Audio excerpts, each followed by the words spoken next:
जय श्री राधे। आज का सत्संग, आज का ज्ञान परम पूज्य श्री राधा बाबा जी की पुस्तक से। एक संत की कथा सुनकर नाम जप में मन लगेगा। परम पूज्य कहते हैं, एक संत थे, नदी पार कर रहे थे नाव से। नदी का प्रवाह बड़ा चौड़ा था। जब नाव ठीक बीच में आई तो मल्लाह चिल्ला उठा, राम ही बचावें, बहुत जोर का तूफान आ रहा है। धारा बड़ी तेज थी। अपनी पूरी शक्ति लगाकर मल्लाह डांट खे रहा था। थोड़ी ही देर में तूफान आ गया। अभी सैकड़ों गज दूर थी नाव किनारे से। संत के अतिरिक्त 15-20 यात्री और थे उस नाव पर। तूफान का वेग बढ़ता ही गया। मल्लाह की शक्ति समाप्त सी होने लगी। डांट खेते खेते पुकार उठा मल्लाह, नाव डूबती दिखती है, भगवान को याद कीजिए आप लोग, अब वे ही बचा सकते हैं। डर के मारे सभी पुकारने लगे भगवान को, किंतु वे संत तो बड़े ही विचित्र निकले। उन्होंने क्या किया कि अपना कमंडल उठाया और नदी से जल भर भर कर नाव में डालने लगे। 1 2 3 4 5 6 बस डालते ही जा रहे थे। सबको अपनी जान की पड़ी थी।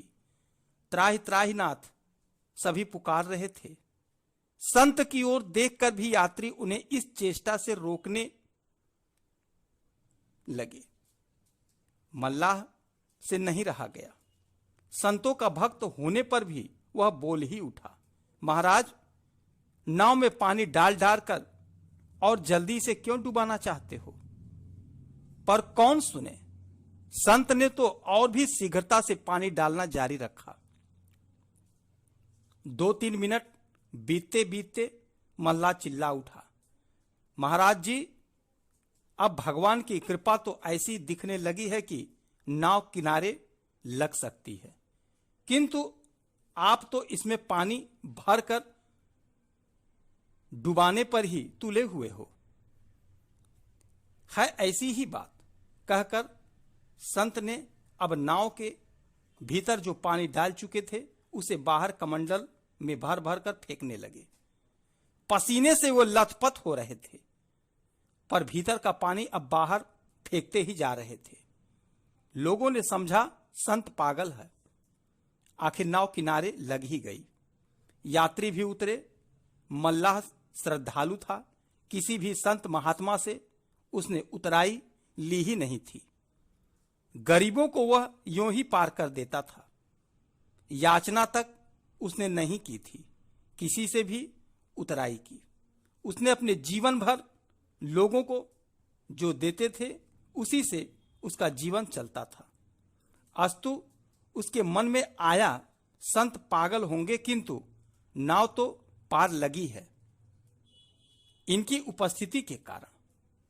उसने डांट फेंककर संत के चरण पकड़ लिए और पूछ बैठा, महाराज, आपने ऐसा क्यों किया? पहले तो पानी भीतर डाल रहे थे, फिर बाहर डालने लगे। संत हंसे और बोले, देखो, मेरी नकल तो मत करना और मैं जो कह रहा हूं उसे समझने की चेष्टा करना। तुमने कहा नाव डूबने जा रही है। तुम्हारी बात सुनकर मेरे मन में आया कि प्रभु की इच्छा है कि नाव डूब जाए। फिर मेरे लिए क्या कर्तव्य है? ना डूबे या बचे, इससे मेरे लिए कुछ बनता बिगड़ता नहीं, किंतु मेरा तो कर्तव्य यही है कि उसे प्रभु के परम मंगलमय विधान में मेरे द्वारा सहयोग का दान हो जाए। बस मैंने कमंडल उठाया और पानी डालने लगा। दूसरे शब्दों में मेरा प्रयास नाव को डुबोने की दिशा में रहा और दिखा भी।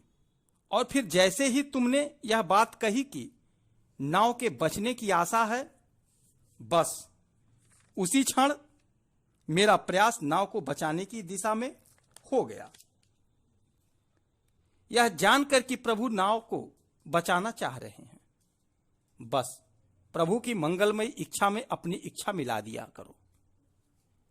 इसका अर्थ तुम मत मान लेना कि कोई मरता हुआ दिखे तो किसी वैद्य के घर से लाकर उसे जहर खिला दें। इसका अर्थ इतना ही है कि भगवान की रुचि तुम्हें जैसी प्रतीत हो उसका तुम आंतरिक उल्लास से स्वागत करो। तुम जिस दिन सच्चे संत बन जाओगे उस दिन तो तुम्हारे अंदर कोई संकल्प ही नहीं रहेगा, कोई कामना ही नहीं रहेगी। तुम्हारे द्वारा स्वाभाविक परम मंगलमयी चेष्टा ही निरंतर होती रहेगी।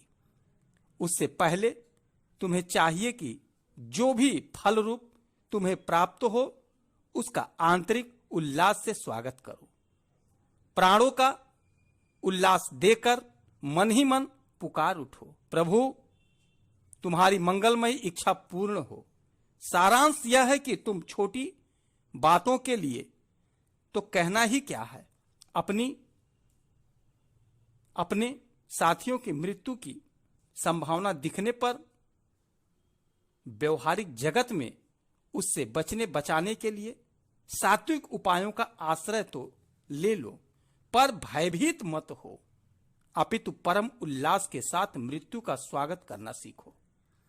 मृत्यु के रूप में भगवान ही आ रहे हैं तुम्हारा मंगल करने के लिए। इसे इतने उल्लास से अपने जीवन में मूर्त कर लो मानो मृत्यु को तुम नियंत्रित कर रहे हो। मेरी तरह डूबती हुई नाव में पानी डालने की भांति। इतना कहकर संत चले गए।